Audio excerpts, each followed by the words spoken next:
ಏನು ಶಾಸಕ ಸ್ವರೂಪ್ ಪ್ರಕಾಶ್ ಅವರ ಸಂಬಂಧಿ ಮತ್ತು ಚಿಕ್ಕಪ್ಪನ ಮಗ ಇರ್ಬೋದು ಮತ್ತು ಪಕ್ಷದ ಪ್ರಮುಖರು ಮತ್ತು ಕಾರ್ಯಕರ್ತರು ಏನು ಪ್ರಜ್ವಲ್ ರೇವಣ್ಣವರ ಒಂದು ಇದಿದೆ ಪೆಂಡ್ರೈವ್ ವಿಚಾರ ಇದೆ, ಅದನ್ನ ಎಲ್ಲ ಬಿಟ್ಟಿದ್ದಾರೆ ಅಂತ ಏನು ನಾನು ನೋಡ್ತಾ ಇದ್ದೆ. ಖಂಡಿತವಾಗ್ಲೂ ಇದು ಸತ್ಯಕ್ಕೆ ದೂರದ ವಿಚಾರ. ನಾನು ತಮ್ಮ ಮೂಲಕ ನಾನು ಸರ್ಕಾರಕ್ಕೆ ಮತ್ತು SIT ಏನು ತನಿಖಾ ತಂಡಕ್ಕೂ ಕೇಳಕ್ ಬಯಸ್ತೇನೆ. ಏನು ತನಿಖೆನ ತಾವು ಸತ್ಯಾಸತ್ಯತೆ ನಾವು ಹೊರತೀವಿ. ಏನು SIT ತನಿಖೆ ಮಾಡಿದ್ರು, ಈ ಒಂದು ತನಿಖೆಯಲ್ಲಿ ಹಲವಾರು ಪ್ರಮುಖರು ಮತ್ತು ಕೆಲವು ಪ್ರಭಾವಿಗಳಿರ್ಬೋದು ಮತ್ತು ಮುಖಂಡರನ್ನ ಯಾಕೆ ಕೈ ಬಿಟ್ಟಿದ್ದೀರಿ ಅಂತ ತಮ್ಮ ಮೂಲಕ ನಾನು ಕೇಳಕ್ ಬಯಸ್ತೇನೆ. ಏನು A1 ಅಪರಾಧಿ ಇದ್ದಾನೆ ನವೀನ್, ಅವನ್ನ ಈಗೆಲ್ಲ ಗೊತ್ತಿರುತ್ತೆ ನಮಗೆ. ಇವತ್ತಿನ ಟೆಕ್ನಾಲಜಿ ಯಾವ ಇದಕ್ಕೆ ಬಂದಿದೆ ಅಂತ ಇವತ್ತೇನು ಸತ್ಯನ ಕಂಡುಹಿಡಿಯಲಿಕ್ಕೆ ಏನು ದೊಡ್ಡ ವಿಚಾರ ಏನಲ್ಲ. ನವೀನನ್ನ ಮಂಪರು ಒಳಪಡಿಸಿದ್ರೆ ಯಾರ್ಯಾರು ಈ ಪೆಂಡ್ರೈವ್ ವಿಚಾರಣಾ ಹಗರಣದಲ್ಲಿ ಪೆಂಡ್ರೈವ್ ಹಂಚಿಕೆ ಮಾಡೋ ಹಗರಣದಲ್ಲಿ ಯಾರ್ಯಾರು ಪ್ರಭಾವಿಗಳಿದ್ರು ಅಂತ ತಮ್ಮ ಮೂಲಕ ನಾನು ನವೀನನ್ನ ಏನು SIT ತನಿಖಾ ತಂಡದವರು ಸರಿಯಾಗಿ ತನಿಖೆ ಮಾಡಿದ್ರೆ ಸತ್ಯಾಸತ್ಯತೆ ಹೊರಗೆ ಬರ್ತಾ ಇತ್ತು.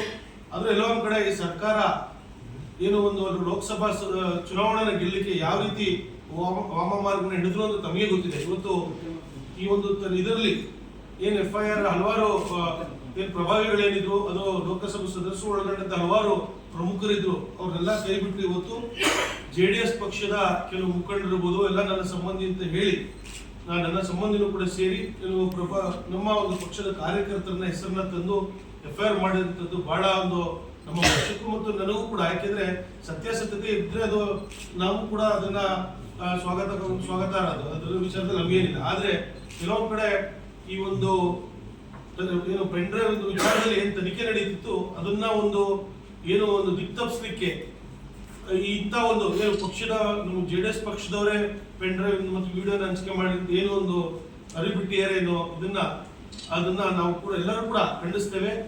ಮತ್ತು ಏನು ಸತ್ಯಾಸತ್ಯತೆ ಮುಂದಿನ ದಿನಗಳಲ್ಲೂ ಕೂಡ ಸರ್ಕಾರಕ್ಕೆ ಉಪಮುಖ್ಯಮಂತ್ರಿ ಮತ್ತು ಗೃಹ ಮುಖ್ಯಮಂತ್ರಿ ನಾನು ತಮ್ಮ ಮೂಲಕ ಕೇಳಕ್ ಬಯಸ್ತೇನೆ. ಈ ಒಂದು ವಿಚಾರದಲ್ಲಿ ಪೆಂಡ್ರೈವ್ ವಿಚಾರದಲ್ಲಿ ಸತ್ಯಾಸತ್ಯತೆ ಹೊರಗೆ ತರಲಿಕ್ಕೆ ತಾವೇನು ಇದನ್ನ ಮುಂದಿನ ದಿನಗಳಲ್ಲಿ ತಾವು ಯಾವ ರೀತಿ ತಾವು ಇದನ್ನು ಮಾಡ್ತೀರ ನಮ್ಗೆ ಗೊತ್ತಿಲ್ಲ. ಅದು ನಮಗೆ ಇನ್ನೂ ಉನ್ನತ ಮಟ್ಟದ ತನಿಖೆಯನ್ನು ಮಾಡಿ ಯಾರು ಇದರಲ್ಲಿ ಒಳಗೊಂಡಿದ್ದಾರೆ ಇದರಲ್ಲಿ ಈಗ ಹಲವಾರು ತಾವು ನೋಡ್ತಾ ಇದ್ರಿ A1 A2 ಏನು 39 ಜನ ಹೆಸರನ್ನ ಹೊರಬಿಟ್ಟಿದ್ದಾರೆ.